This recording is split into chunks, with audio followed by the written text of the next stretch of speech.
Rut and River. Yes. Correct. R-U-T. I rest my beard hair on it. And then you know you're there. Like a nice, gentle little pillow for my beard. Right. And then I'm all up in it. Oh. I'm like Kobe beef for sharks. Can I ask you, what made you guys call me up about, well, this?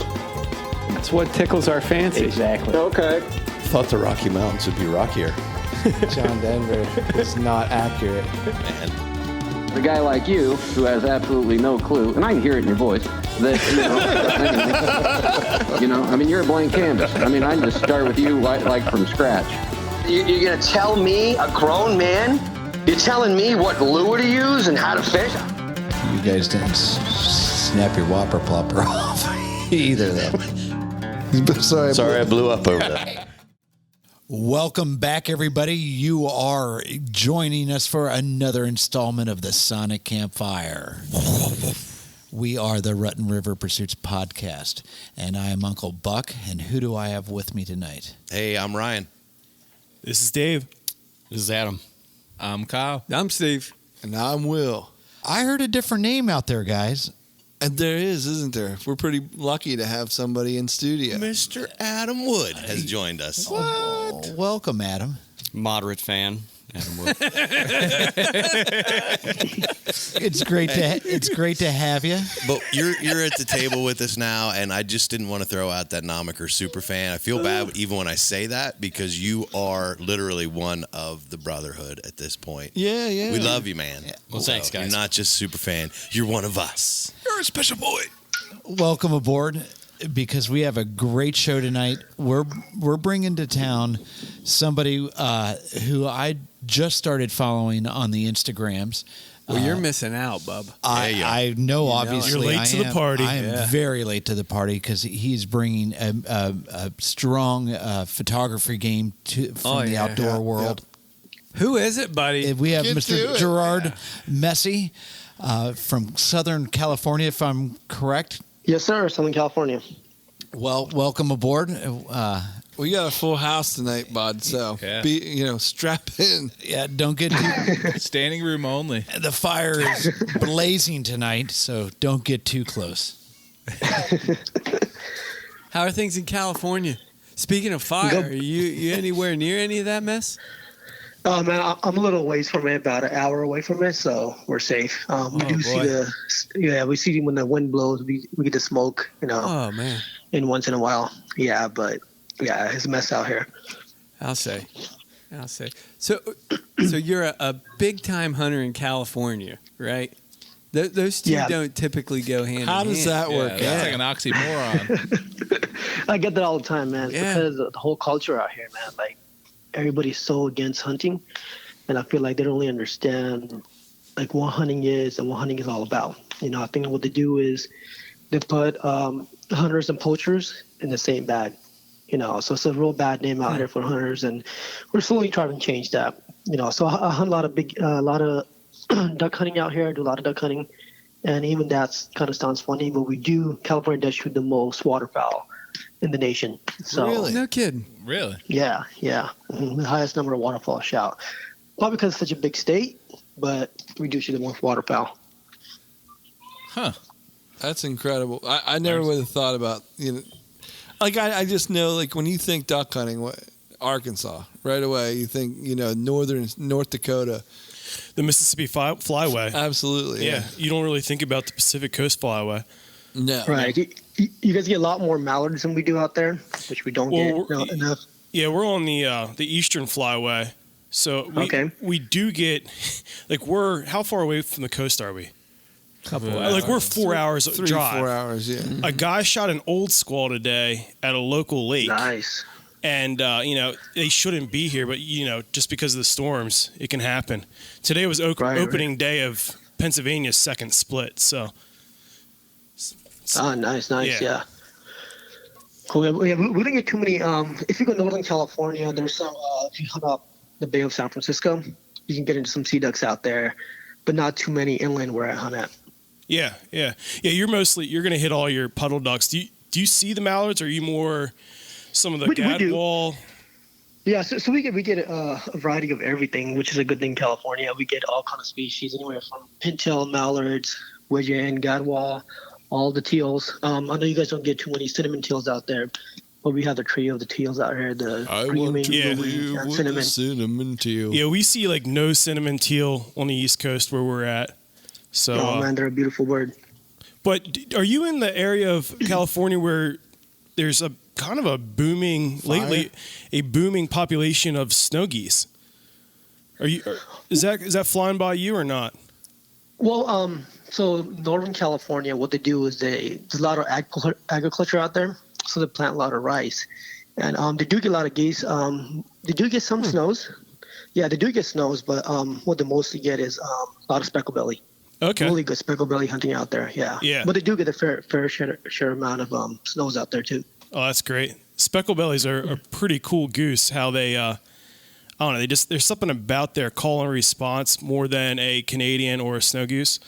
So right. Just the bars on their chest are beautiful, man. Yeah. They're good tasting. Yeah, good eating bird. Yeah, it's a very good looking bird and very good to eat too. This is killing me. So I'm like, are we talking a foreign language, bud? No, not at all. Like I'm literally getting ready to pack the Yetis back up, the soft coolers, and head over, to California. Let's go. We can catch the red eye still. This is killing me. You tempt me with a good time. It just sounds like you have all the ducks.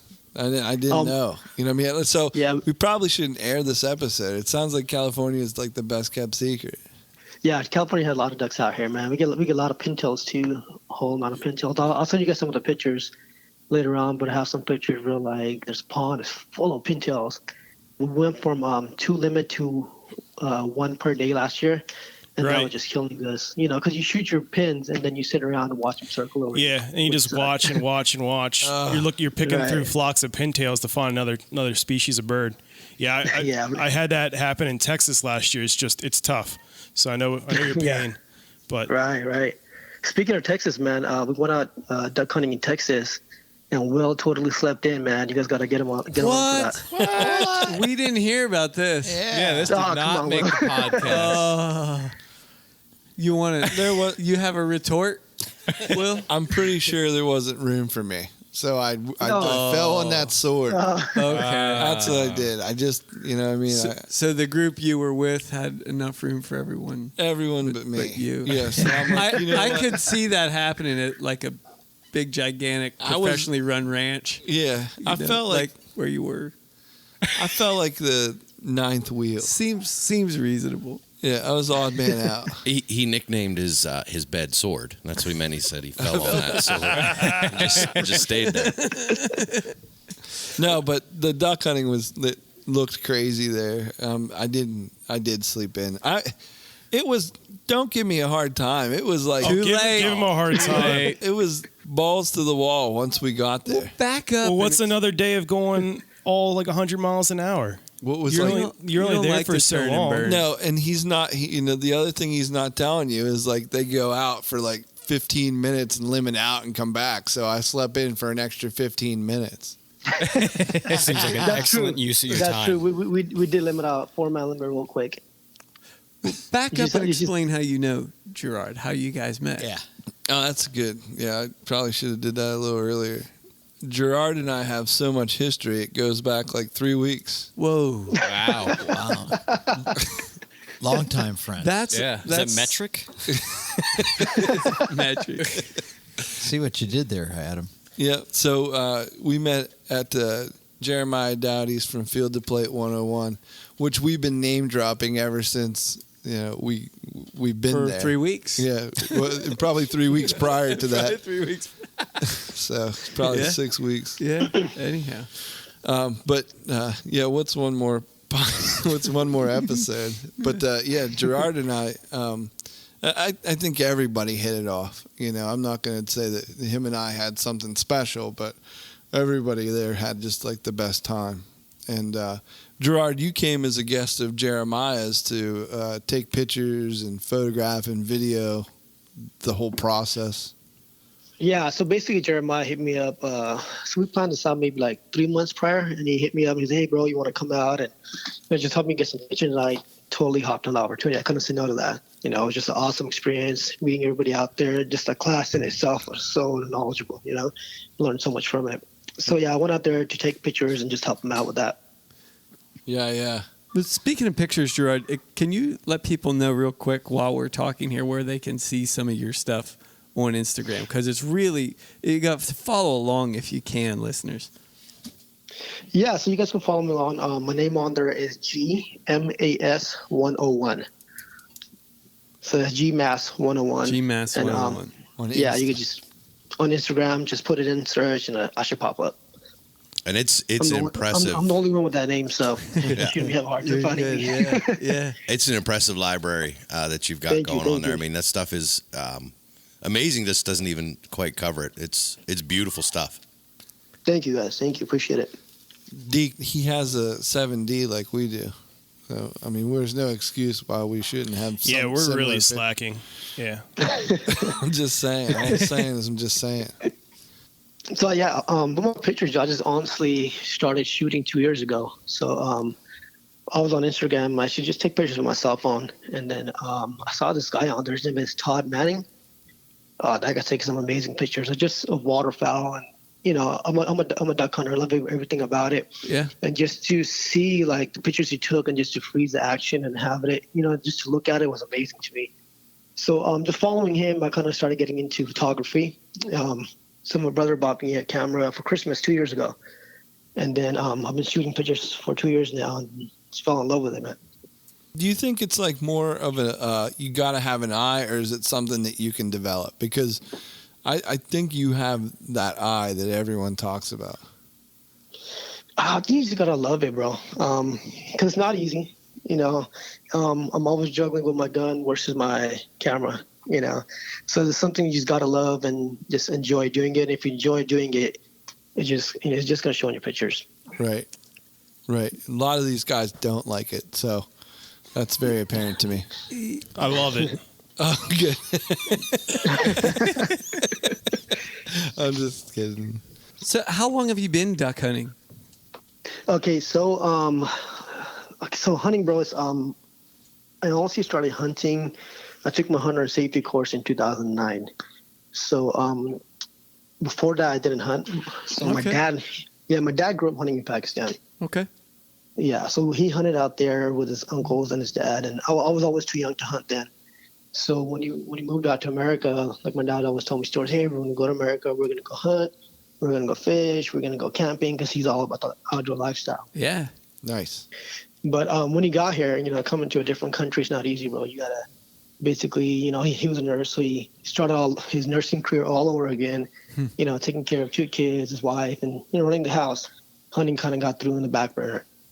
Mm-hmm. Yeah. So I didn't start, I didn't grow up hunting with him, but just the stories that he told me as a child, that always stuck to me, and that's kind of what got me into hunting. And honestly, just because my dad used to hunt pigeons and dove and quail, and in Pakistan they hunt them with air rifles or with air guns. Yeah. So that's so that's what I bought, just to shoot in my backyard. Now I shoot in my backyard with me and my cousin because his dad and my dad used to hunt back home.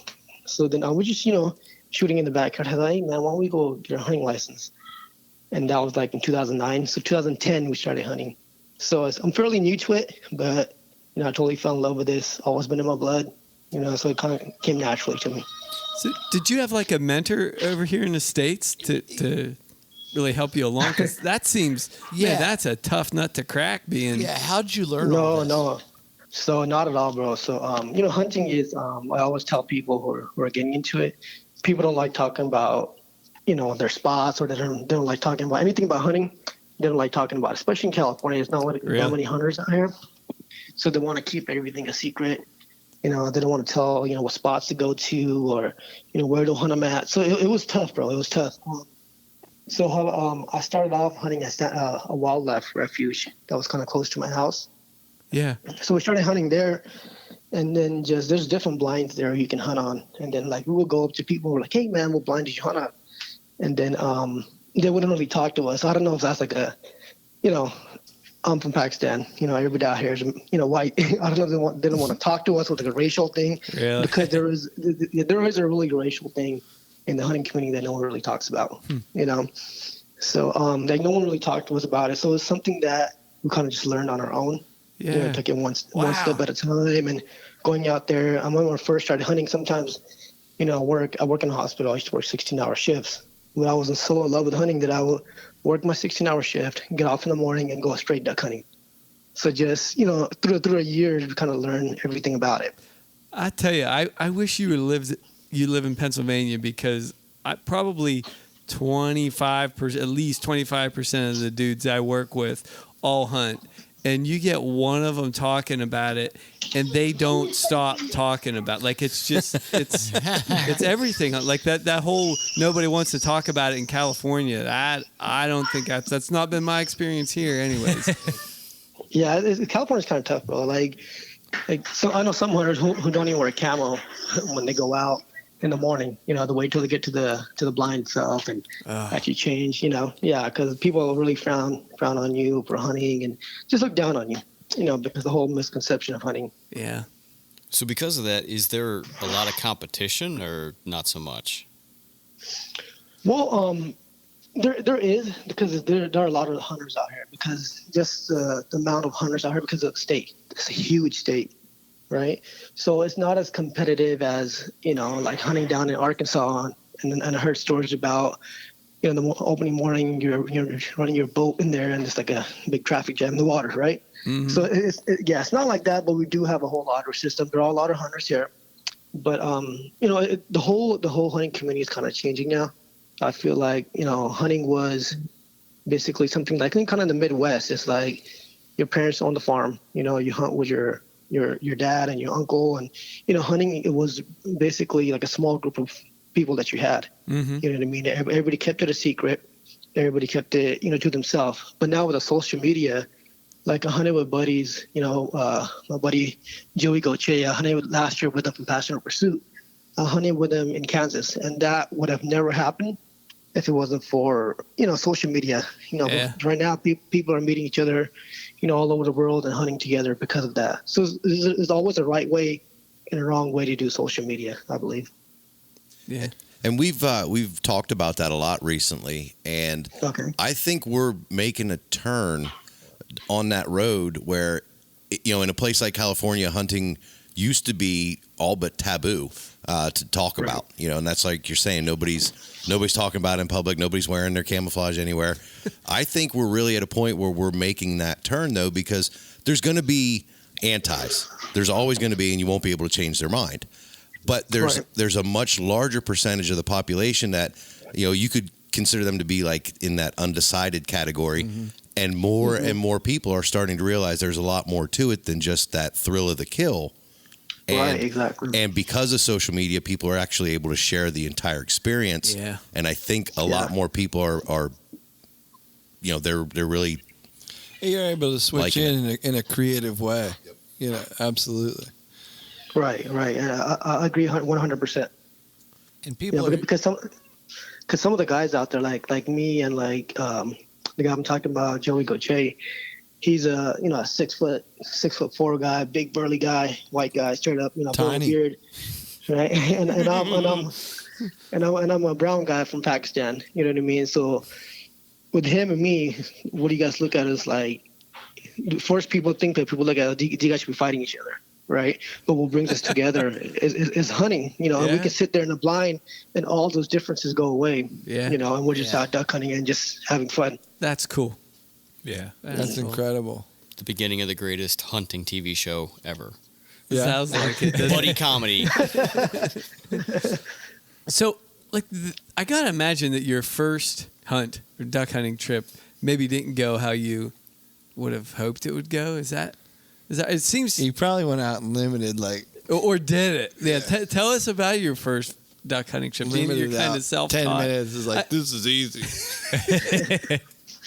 Yeah, bro. So our first hunting, we still sit down and laugh about it because so my cousin, we took the hunting course together that I told you about. Mm-hmm. His name is Asher. So Asher was, hey man, I got drawn for duck hunting. Let's go out and hunt. So we went out and we're excited, and that's actually where I got hooked hunting. Was just going to the marsh and sitting there and just watching it, hearing everything and watching the whole marsh come to life. That was amazing, dude. And just watching like the ducks, like buzz right over your head right before shoot time, and going to your decoys and flaring off, and you can kind of see them whistling, and that was just amazing. Yeah. So basically, when the morning came, the sunlight came up, it was first light. The 2 ducks that flew over, like I said, go ahead, bro, you take them. Go ahead, that's your first shot. So I got up, I shot, and then I hit the duck, and or what I thought was a duck, and just watching it, the feathers just fly, and watching the bird come hit the water and make a big splash. He brought the duck back in, and we grabbed her, looked at him, we're excited, give each other high fives. I'm like, yeah, dude, I'm hooked. And we looked at it, and it was a coot, bro. So then we just busted out laughing because it was, Yeah. Nothing like a coot shoot. So I learned quick that day what's the difference between a coot and a duck. Yeah. There's no shame in shooting a coot then. There's a 15 bird limit on them in Pennsylvania. Yeah. Shoot away. It's 25 in California. Oh, jeez. He's one up and. Stevie, I've been saying for years there's no shame in shooting a coot. Yeah, we're shooting the coot at work. 15, 25, whatever. Just hanging around shooting the coot. Can you eat coot? You can eat anything, bud, but it doesn't taste good. we got to ask Jeremiah that one. That's what I was gonna say. Yeah. I mean, anytime I've been in a blind where a coot's been shot, they was brought back into the blind. The bird smells bad, and just kind of like an oily bird in general. Is that the same in California? I mean, I probably smell like jasmine. It's not worse. Jasmine and bacon. They make for good dog jerky, though. Yeah, They do? I mean, it's good training bird for a dog.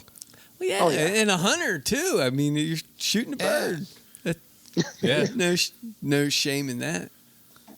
Yeah. In my mind, anyways. Yeah. So what happened the rest of the day? So we did end up shooting a couple ducks. I think we ended up with maybe like 4 or 5. So it wasn't a big shoot, but it's getting hooked, man. I got hooked to it. It was just awesome. So after that, I started.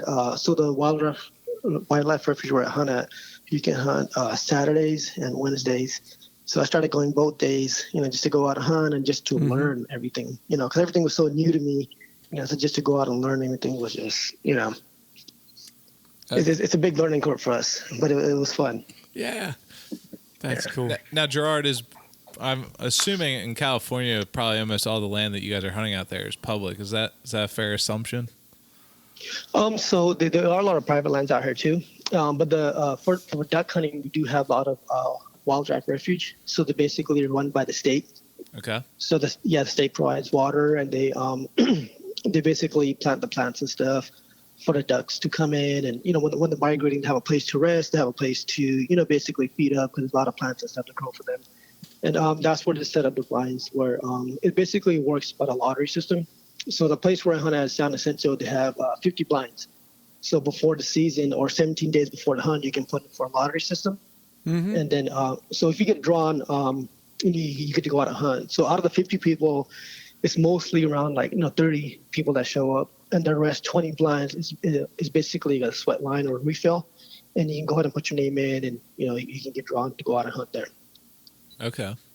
Yeah, but Northern California, there are a lot of private land in the agriculture places out there. The people lease them, for duck hunting and stuff. So there's a lot of public and there's a lot of private land as well. Okay. Lots of opportunity. Cool. Gerard, do you ever put away the shotgun and grab a rifle or a bow? Do you hunt anything else? I do. So I do hunt. Deer out here in California, with a bow and a rifle. I haven't got one yet, so I'm basically just hiking around the mountains. My bow and a rifle so far. Nice. But hopefully one day. Is that a is that whitetail or is that blacktail? Oh, it's mule deer. Mule deer. I was yeah. swing and a miss there. Sorry. Yeah, so Southern California, we have mule deer, and Northern California, we have the blacktail, and also in the coastal regions, we do have blacktail. Gotcha. Yeah, and I hunted elk. So I shot an elk in Utah about 3 years ago, which was awesome. It was an awesome hunt. It was snowing and something I wouldn't get in California, Southern California too much. So that was an awesome hunt for me. So you've killed an elk, but not a deer. Not a deer, right? Wow. It's all downhill. Oh man. Man, sorry for your luck. I need to get on a whitetail, man. I need to get on a whitetail. That's great, Gerard. That's awesome. Yeah. No deer, but this nice big old elk. Yeah. It was actually deprivation tag, so it was a cow elk. Oh, I mean, still an elk. But Yeah. still, No. We're Eats just as well. Yeah, We're all taste the same. We're 100%, Yeah, not 100%. We're 99.4% meat hunters here. So awesome. Yeah. So I only shoot females. most of us, that's all we only have, the opportunity we have. Yeah, and they probably taste better because less hormones and everything to eat. So Phil always talks about that. You don't need Kyle sees him, but he passes on bucks. Oh, stop it. That's a lane issue. Yes. So I got a question on photography. Yeah. You gotta switch the gears. Let's switch gears. Switch it up a little bit. What would be some quick tips to better your photography as an amateur? As like somebody trying to post on Instagram, what would be some quick tips to make those pictures better? honestly, bro, I'm a beginner myself, so I don't have. Oh, come on. So modest. I just started, but I think just to take the time and just to take the picture and taking time to edit it, and just taking time just to understand what's the best size ratio and stuff to do post on Instagram, and then just putting your thought into it, like when I take a picture, I want the picture to tell a story, and I think that's the biggest thing. That's the biggest thing for me is every picture that I take, I wanted to basically I want someone to look at it and be like, oh man, just to look at it and be like, oh, they had an awesome time hunting, or, just the duck that I have. I wanted to tell a story. And I think if you approach your pictures that way, I think they come out amazing. So, Gerard, pretend like you're talking to someone that doesn't know anything about size ratios or color aspects or... just hypothetically. Yeah. For a guy, are you sure that's hypothetical? For a guy that you know? Yeah, but friend of mine. Asking for a friend, right? Friend of mine is just completely ignorant but curious. I couldn't have put it a better way. He's photo curious. Photo curious. Like, how did you get started? Like, I don't know, maybe you were born like knowing that stuff, but he said he got a camera for Christmas, man. Okay, so let's say I have a camera, which you do. Then what? Like, do you just read the manual, or was it that? Is that a story question? Yeah, sorry for the rambling. Just get the camera, start shooting, man. I think that's the best thing to do. When I first started off, I used to just put my camera on auto and let the camera do everything. Yeah. Until I, went out and learned. Your mind is blown right now, isn't it? Until I went out and actually started learning everything, and YouTube is my big friend. Yeah. I got on YouTube, and YouTube, nowadays has everything for you to learn on there. And I spend a lot of hours and just watching YouTube videos and learning and just looking at everybody's pictures who I like on Instagram, and see like how their pictures come out and what they're trying to portray in it. And it kind of started developing my own style from there. Just going shooting and just taking pictures. This is kind of an odd question, but how do you know when the picture tells the story? Like, how does that speak? It's really in your head. Well, let him answer the question, bud. Yeah, I'm sorry. You got me all stumble through it. You got me all jammed up here. Okay, so for instance, the picture I took of Will, when he's just, so I posted two pictures. One of him after he shot the doe, and he's on his knees and he's praying over the animal and just thanking God for it. You took those? Yeah, and then that's what we've been saying for weeks, man. Like one of the I'm French a little girls. late to the party. He had the cold last week. Yeah, I was on NyQuil a couple days. Some antibiotics. Antibiotics. Yeah, so just a picture like that. I think that just catching the raw emotion of what Will had. Just being thankful for the animal and how he had his hand, kind of over the animal and praying, and how Jeremiah, he took his hat off and he had his head down, and Will's wife was there, and they're all just playing over the animal and basically thanking God for it. And the picture right there, I think it tells a huge story, And then he picks it up and has it on his back, and he's walking through the field. That's another story in itself, So that's kind of what I mean by when a picture is kind of tells a story. Little outdoor devotional there. I like to carry him out like as best I can. I mean, there's something about that that's like very personal and primal. Not primal. No, I don't want to say that. It's very personal. It's like there's a weight to it, and it's on your shoulders. Right. It's more like a physical representation of the I gotcha. heaviness of it. I don't know. It's slightly more respectful than dragging. Yeah, I don't know. Right. Maybe. Yeah. But you get it however you can, and you get that thing cold. Yeah. That's enough emotional talk. So are you doing any like post-processing of your pictures in like Lightroom or Photoshop or anything like that?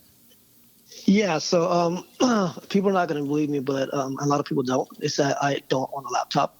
I don't believe it. Well, I don't either, man. Like I was a graphic designer for years, and I do everything on a desktop. Yeah. So I don't own a laptop or a desktop. So I edit all of my pictures on my cell phone, on Lightroom Mobile. So I take all my pictures, I transfer them from my camera to my cell phone, and I do all my edits on there. Wow, that's pretty cool. Now your mind's blown. Yeah. Can your Galaxy do that, bud? What kind of cell phone do you have? I have the so I have the iPhone. Okay. See, he didn't say Galaxy, so I did not. Yeah. There you go, Stevie. Sorry, we just have a running joke in house that Stevie loves his Galaxy compared to everybody else's iPhone. It's Somebody has to. Yeah, I'm an iPhone guy. I do all my edits on there. So what was the name of that software? Lightroom Mobile. Lightroom Mobile.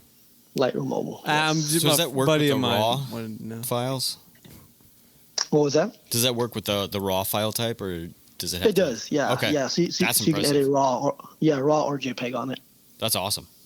Yeah. What would you recommend as some important lens selections for them to have in their arsenal for shooting different shots? So honestly, like just to first start off, and for anybody who's starting out in photography, I'll say the best camera you have is the one in your pocket, which is the cell phone.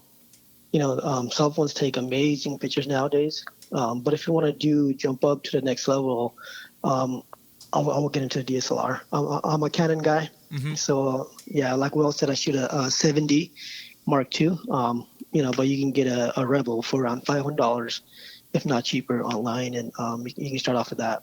So the lens I like to use, I love using my 50 millimeter. It's a 1.4. With that, I feel like you can get a lot of depth perception in that, the real blurry background. Mm-hmm. Yeah, it just makes your subject just pop out, and it looks amazing, especially outdoors. And when you're taking a picture, and the different colors and stuff in the background, it's kind of a little blurry. But the subject itself, it really pops out and looks amazing. That's one of my favorite lenses to use, is the 50. And I also like to use for my wildlife photography pictures, a lot of pictures that I take of ducks. I use my 70-300 lens that I use, which is not a top of the line lens or anything like that, but that's what I use right now, and I take pictures with it. So it's been working good for me. Yeah, so I mean, it's not like you have thousands upon thousands invested in a bunch of different glass. I mean, you're shooting some incredible photos with pretty much two different lenses. Right. Yeah, pretty much. And yeah. see, that just proves my point that I've been trying to tell myself for all these years. The one that you tell yourself. No, that there's more, that a lot of this you just can't teach. That you either got it or you don't. And Gerard got it. Yeah, he is walking proof of that. Okay. I don't know, man. I don't agree with you guys, but I just enjoy doing it. Yeah. It shows, bud. It shows. Thanks, man. Yeah, bro. So my passion for photography and hunting and just my love for outdoors and God, it all kind of meshes together, man, for me. Yeah. And I think all that kind of it goes well so together for me. And just to be out there, like I was telling you guys earlier, just to watch the sunrise in the duck marsh, and before you even get sunlight, just the stars out there are amazing, man. Just to see all the stars out there, and then watching the marsh come to life, the sun comes up, it's beautiful. You know what I mean? But all that, it kind of points to the Creator, and my higher power, and that's what I believe in. And all that. Most of the times when we're out hunting, me and my buddies always talk about God, the love we have for Jesus, and that's what kind of drives me to nature. Just the fellowship we have. In the duck blind, that's the main thing that draws me to the outdoors, and hunting comes after that, and then a passion for photography. It all kind of just blends together. Gerard, I'm going to reinforce what you just said with a song that I heard at church a couple of weeks ago, and it started off as you hid yourself in your creation, but you revealed yourself in Christ. And right. And it's, for me as a Christian, it's easy seeing Christ, but it's that looking for the Creator in the outdoors, in the creation. Before there was a Christ, for us to recognize God, you had to look at nature and at the creation and see the magnificence that it is, and how everything works together in harmony. And if we, right. and it still could. I mean, that's the great hope, isn't it? Right. Where we could live in this world where love does flourish and everybody can appreciate the creation around us. One guy said, "All you need is love and bibs." I don't know.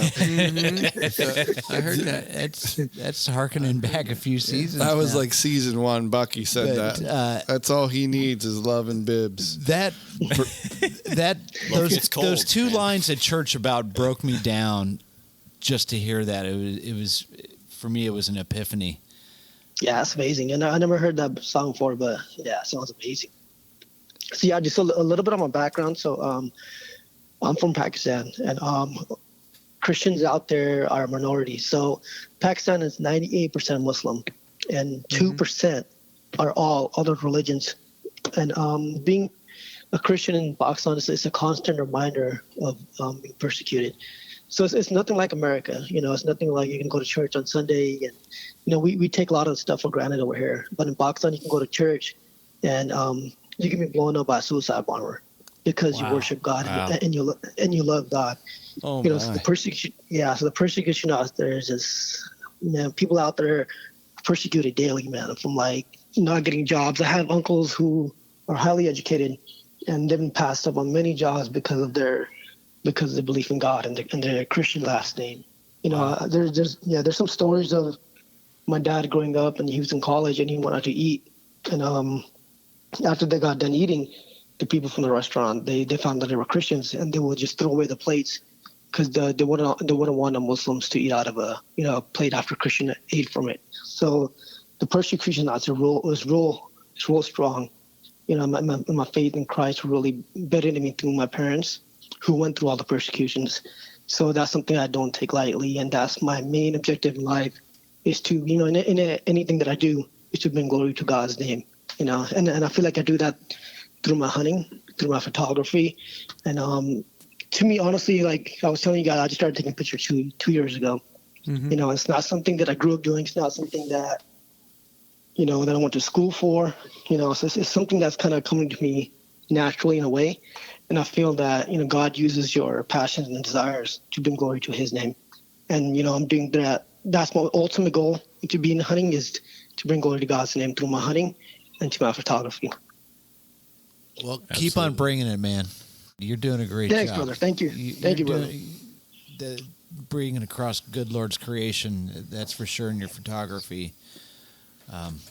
That's beyond heavy. I mean, I'm ready to go full Buckman with this. There's a next level. Easy, Bucky. Yeah. The conviction is next level, and something that we don't we don't have those worries, those same fears, and not at all. It's like first few generations of truly being a Christian. I mean, sure, they're living martyr. I mean, he's living the martyr, those days of Thousands martyrdom. of years ago, yeah. You know, where you are persecuted. Yeah, people like followers of Christ. All the disciples went through that after Jesus was crucified. Paul and all those guys were beheaded, and in Pakistan that's still true. Even though we didn't see that in America, a lot of times we like to in America. Sorry about that, Gerard, but in America it's tough being a Christian just because you got to get up on a Sunday morning. I mean that's kind of like, and people don't understand. Folks like your family, right. Truly. I mean. Living inspiration. Right. Yeah.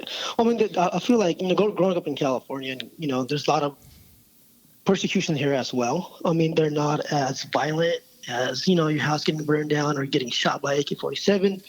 Just to stand firm in your faith, even in America, is tough nowadays. The belief system, and there's a morals, nowadays that we used to have back in the day. And I have 2 young kids that you guys heard earlier, and just to instill down in them the love of Christ and the love that I have to show to people, that's kind of hard to show and growing up in society now.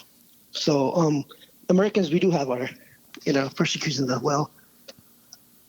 Oh, that's profound coming from you, but I never really thought about it like not at all as deeply. Well said.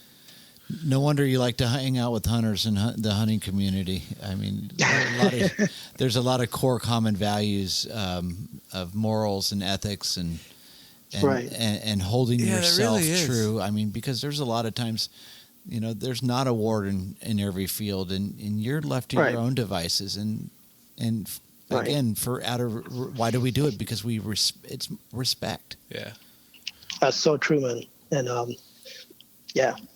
Gerard, you've been fortunate enough with your short hunting career to have some amazing opportunities and experiences.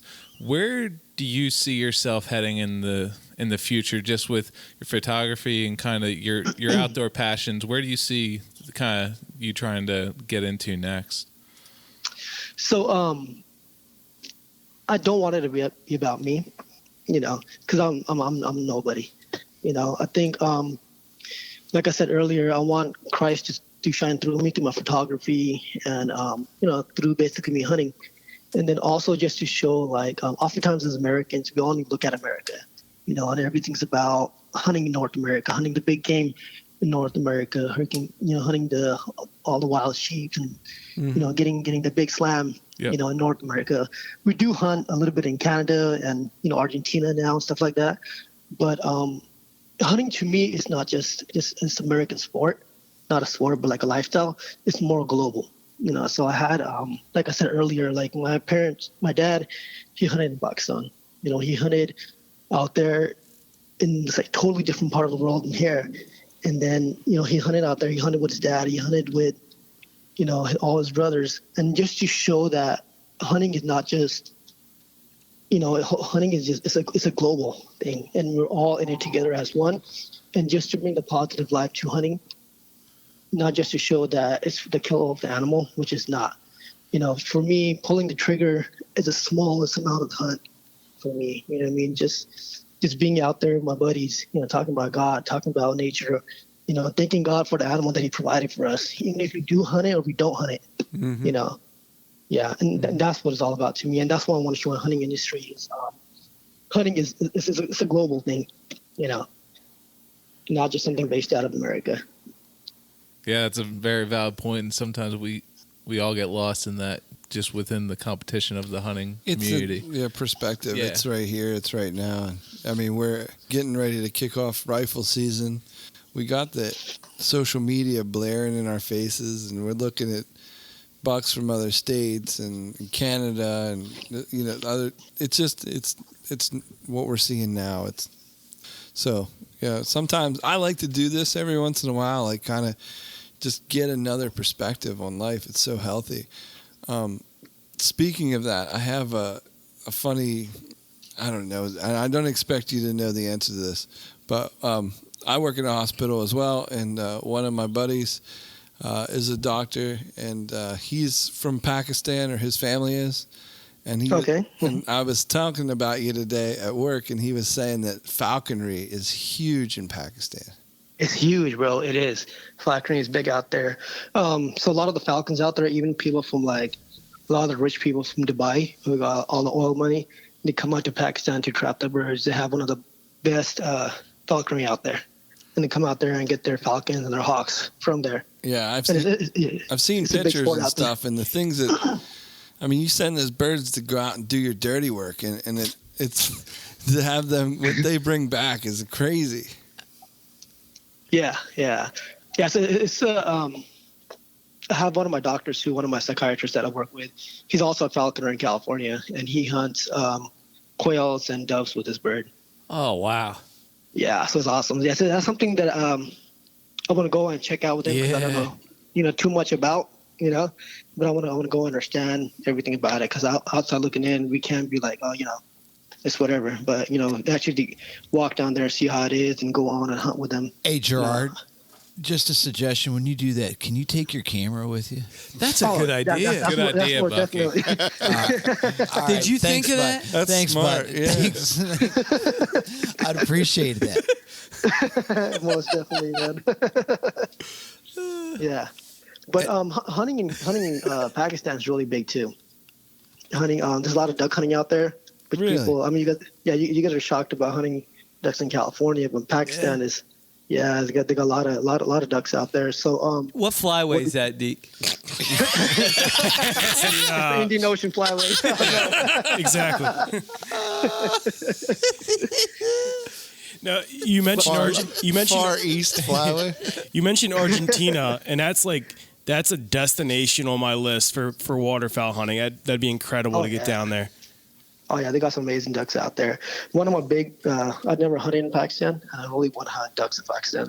Pakistan has a lot of ducks that migrate from Siberia and also from China that come into that winter in Pakistan.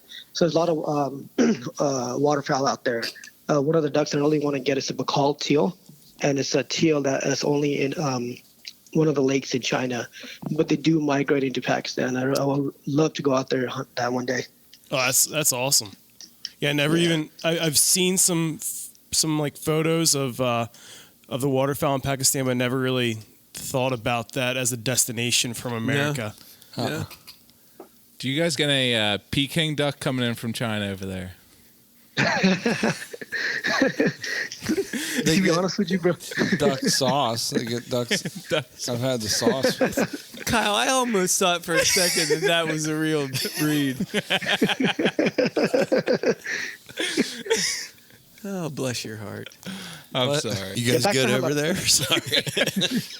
We're good. Good. Yeah, Pakistan has a lot of big game hunting as well. I know Jim Shockey hunts out there a lot. And there's a lot of ibex out there that he goes out there and hunts. And ibex is a big one. They have another one called the markhor. What's that is, I don't know if you guys ever seen the pictures of it, but the horn kind of twists up in a way, which is a real beautiful animal out there. They do have a lot of wild boar out there. They don't hunt them because they think they won't have nothing to do. All the Muslims out there won't have nothing to do with boars. So it's a big problem out there. So I heard it's one of the best pig hunting out there in Pakistan because there's so many of them. So but Pakistan, there were no kind of management of that species because of their religious belief. Okay. Yeah, because of the religious belief. Yeah, they don't want no part of it. They don't want to be around it. They don't want to touch it. They don't have nothing to do with it. So untapped market. Yeah. So I love that filthy swine. A lot of bacon out there. Gerard, was that the first time you were in Texas with us? It was. That was my first time being in Texas. I drove through Texas before, but I never actually been there and hunted, and so that was my first time. What do you think of that place? I mean, that was. Yeah, so Texas is an amazing place, man. Just on the ranch itself, I'm pretty sure we all told you guys the amount of wildlife to have out there. We got in some good weather. It was good. It wasn't hot. It wasn't humid. It was a little humid the second day, but we had good weather out there, and it was just beautiful place, beautiful ranch. I loved the fact that we could all be, in the blind together. They have like these condos, basically these elevated trailers. They're that big. They're huge. I mean, they're tight quarters. Didn't they film a episode of Little House there? On the prairie? No, the little houses. Like those the yuppie houses. Oh, yeah, tiny houses. Yeah. Tiny house, big living. Yeah, I'm following you. I now. have no idea. I'm Will sure slept of it. through it. Yeah, I slept through the whole thing. But it was cool. But we were all, there's 4 of us in there, and Wow. so like the first morning was epic because we that's the part where we were, looking and glassing and Heard the shot at 7:16. yeah, something like that. Yeah. I mean, you guys were basically there, because I told the story 30 times plus the podcast. But Gerard was with me on that hunt. Oh, cool. Cool. Yeah. Will did good, man. He took his time. He was patient, and he made the shot count. He dropped it in the first shot. It was a good shot on doe. So. But I mean, the equipment was second to none. Everything was perfect. That was like the best case scenario. I think we said it before, but the best case scenario for the entire process of hunting. It's like, it's all set up right there. Yeah, the 6.5 was amazing, man. She was real flat and not that much kick to it. That's the first time I shot it when we were on the range, and just amazing gun, man. Real smooth. Were you impressed with the process of, watching the from field to plate process? What did you think of that? Dude, that was amazing. So before me and Jeremiah, we drove from California to Texas. So we had 20 hours of just, talking to each other. And I was telling him that when I shot the elk, the meat was awesome, but I messed it all up because I mixed up, different cuts and, mixed made cubes out of everything and didn't really get the steaks out. So when I cooked it, some of the meat was tender, some of it was not. So I totally messed it up. So just to go in the class and just to learn the different cuts of the meat and how to do it and how to, basically treat the animal after it's shot, to get the best flavor and get all the blood out of the out of the deer. It was amazing, and just to watch him and how he take care of the meat. So after he butchers it up and how to vacuum seal it, and then the leftover meat make grind out of it, and he made some amazing burgers out of it. So the whole process was awesome, and I loved it. I learned a lot. Yeah, it was a lot to learn, but it's very approachable and very doable. I mean, you might not have the exact same version of what you did at the camp, but you're gonna do, the majority of it's gonna be very similar when you do it by yourself. So that was the best part, is you get to leave with real working knowledge of what to do. Yeah. Yeah, it was awesome. He made some amazing meals out there. Will hates onions. He found that out. So he was sitting there picking every little onion out of his burger. It's funny to watch. It was my way of savoring the moment. It's just, I didn't want to rush through it. Good save, bud. Yeah, he started mixing this burger up, and it just. I saw him cutting the onion. I didn't know if it was. Just thought he was cutting it for aromatic. Right. Effect. I didn't know if it was going to be. It's a topping, not part of something. Inclusion. Yeah, it was all in. You can't taste it if it's all in. Yeah, right. The last time you lied about onions being in his meal, he ended up in the hospital. Pretty sure that's what happened. Straight to the ER. Hey, Gerard, is there, for our fans out there, for anybody listening, besides the GMAS 101 at Instagram, is there any other social media outlet that you'd like to put out there for people to find you? Honestly, that my only thing is Instagram as of now. My Facebook is pretty much just for the family. I have a huge family, and to keep in touch with them. So pretty much just Instagram. And if you go on one of my cousins, he has he helps me make videos and stuff that we hunt and stuff. His name is Gerald Sardar, so it's Gerald, and his last name is Sardar. DAR. And if you look him up on YouTube, he has videos of us hunting, and we have a couple of videos of hunting doves and hunting pigeons, which are awesome. You guys should check them out. Cool. We will. Gerard, thank you so much for taking some time out of your busy evening to spend some time around the Sonic Campfire with us fellas here at Rutten River Pursuits Podcast.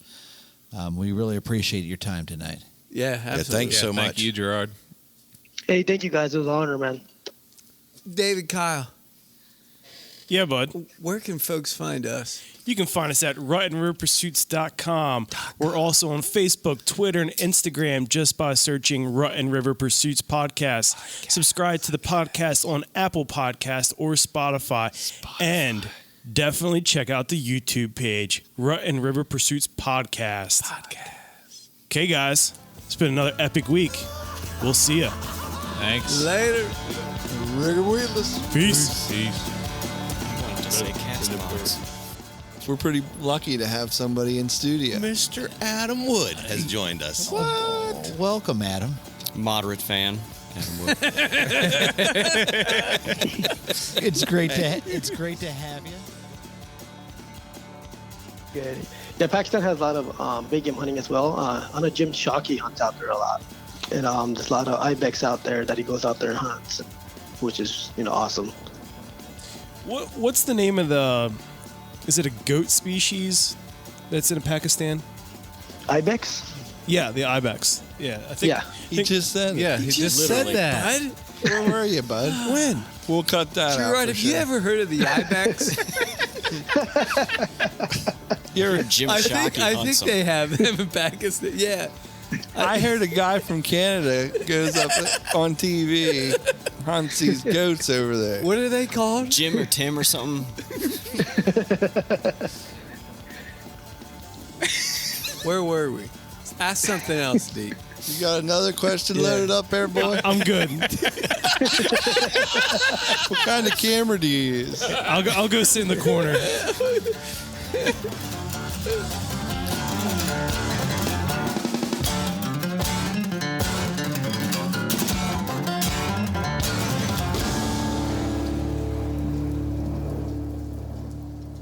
There's no shame in shooting the coot then.